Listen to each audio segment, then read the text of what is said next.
আজকে আপনাদের সাথে আলোচনা করব একটি খুবই গুরুত্বপূর্ণ বিষয় নিয়ে।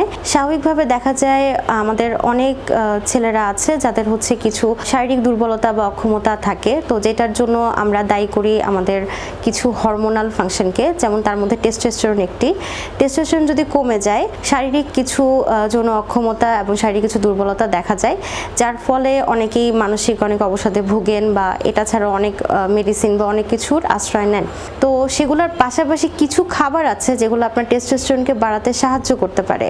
তো সেই ক্ষেত্রে সেই খাবারগুলোর নামগুলোই আজকে আপনাদেরকে বলবো। এটা রিসেন্ট রিসার্চে আসছে।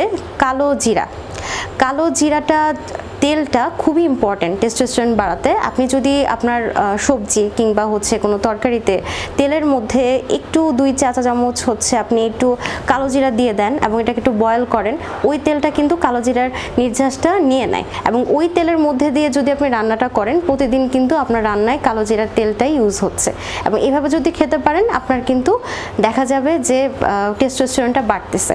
বিটের জুস, বিটরুট খুবই ভালো কাজ করে টেস্টোস্টেরন বাড়ানোর ক্ষেত্রে, তো সেই ক্ষেত্রে আপনারা বিটরুটের জুসটাও ইউজ করতে পারেন।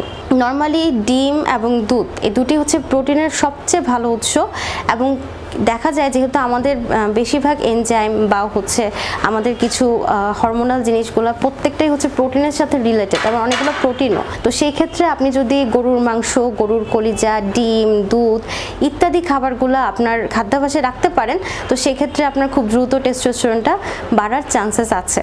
এছাড়া আমাদের দেশীয় সবজির বাইরে একটা খুব ভালো সবজি আছে যেটার নাম হচ্ছে লিক ভেজিটেবল। এটি আমাদের টেস্টোস্টেরন বাড়াতে খুবই ভালো কাজ করে, বিশেষ করে যাদের হচ্ছে স্পার্মের সংখ্যা অনেক কম, যাদের হচ্ছে মানে প্রিম্যাচিউর ইজাকুলেশন আছে, সেই ক্ষেত্রে কিন্তু লিক ভেজিটেবল খুব ভালো কাজ করে।